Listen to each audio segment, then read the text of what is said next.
Hey everybody, Howard here, Otter's Retirement Corner. Okay, so I've had a lot of requests recently to talk about my personal portfolio or savings and how I'm getting through retirement. You see several other YouTubers do this where they'll talk about even specific numbers and what they own and where they invest and where they put their money. So I'm going to talk about mine in deference to my wife. I'm not going to give out dollar amounts. I'd be perfectly happy and willing to do so. She'd rather I don't, so I'm not going to. All right, so, and it doesn't matter because whether you have 100,000 or 200,000 or a million or 2 million or 5 million, your portfolio could look like mine. All right, so first let me start off by saying I put away about, what is it, a year and a half in cash. So I always have about a year and a half cash on hand, and I use that cash to pay my expenses, and it helps me avoid cashing out stocks or bonds at losses.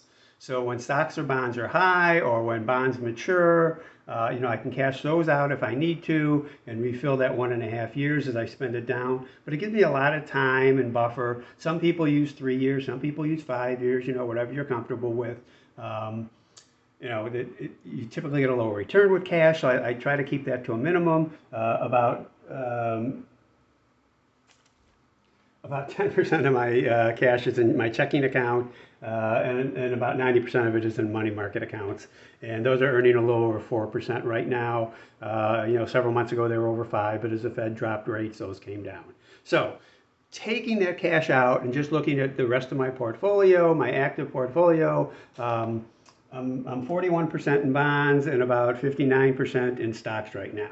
And I may or may not rebalance. The target originally was 55-45. My plan was to probably sell off bonds more so than stocks, and the stock percentage was going to grow over time. So while this may seem a little bit conservative right now, it may get to 65 stock, 35 bonds, or even 70 stock. That's probably as high as I'll go as I pull money from bonds as the years go by. If stocks have really bang up year, if they do 25% or higher returns, I may sell off some of those and then reset back down to a 50-50 or a 55-45, something like that, depending upon where we are at the time. So here's my bonds. This is a corporate high grade, investment grade ETF, bond ETF. About 12.5% of my bonds are in there. I have individual bonds. I formed a ladder years ago, and these are mostly high grade, investment grade corporate bonds. There's one or two junk bonds in there, and as they sell off, that's what sort of refeeds my cash. As interest payments come in from those bonds, it feeds my cash, so I don't have to sell anything. And then I have iShare iBonds, and I've talked about these before. These are packages of bonds by year. So this company will take, say, 100 to 200 bonds, corporate bonds that all mature in the same year, 2025, 2026, and they'll put them in this package, and you buy part of that package, and it's just a way to diversify. So instead of buying one or two individual bonds like I do here that mature every year, I'm buying, 50, 100, 200 bonds, whatever number of bonds is in that year. And then at the end of the year, they cash it out and they just distribute all the money in there. And, you'll get whatever the yield to maturity was projected to be when you bought them. You pretty much know when you buy them what you're going to get if you hold them till maturity. So that's my bond picture. We'll go over to my stock picture here now. I talked about this before. Apple's the only individual stock I have. I'm not a big fan of holding individual stocks because, as I proved to myself and other people have proven over and over, and research shows, it's really hard to beat the averages. So Apple's the only stock I hold, and these percentages are of my overall stock portfolio. So it's not my overall portfolio, but it's just of my stock portfolio. So these numbers add up to 100% of this amount. All right. So Apple is 5.7% of it. This is the target I set when I originally set this up. And you'll see how the numbers have changed from the target. I might rebalance as we go on. I probably will rebalance. I'm just not sure how I want to do that yet. And that could happen anytime. I'm not one who thinks you have to do it at year end. So, in the middle of March, I might do that, or, April, July, who knows, whenever.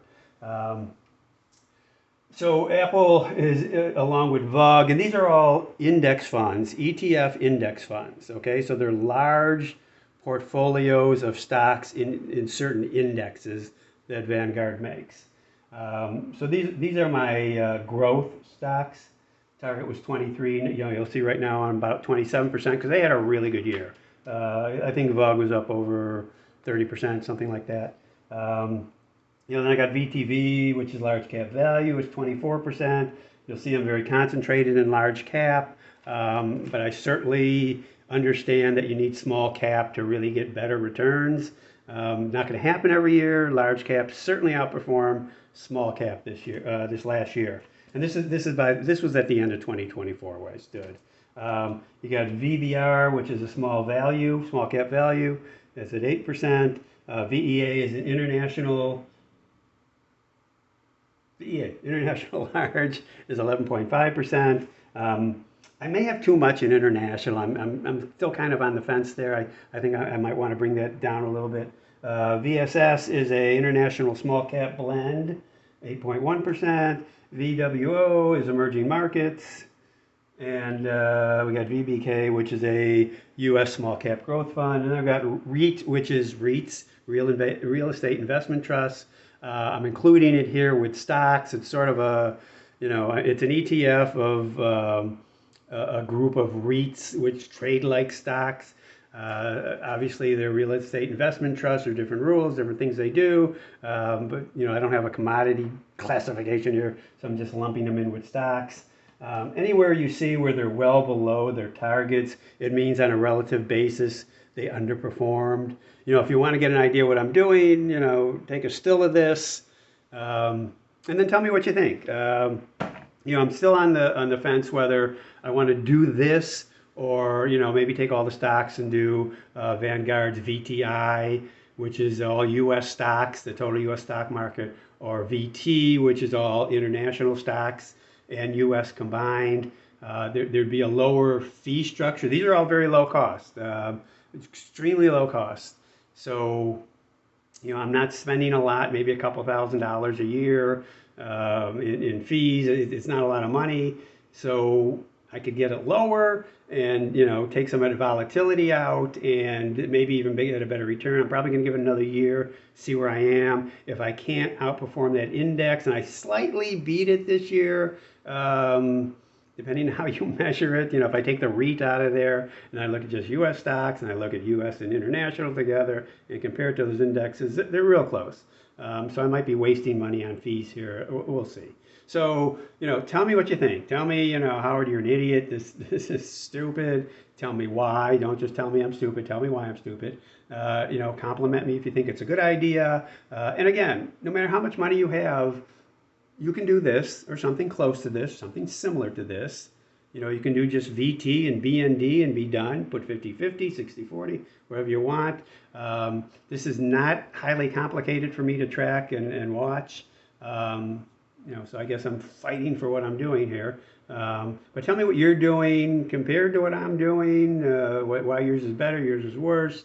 And again, if you want to tell me about individual stocks, great, but I'm never going to say, hey, that's a really good idea, because I don't think anybody can consistently beat the average of index funds.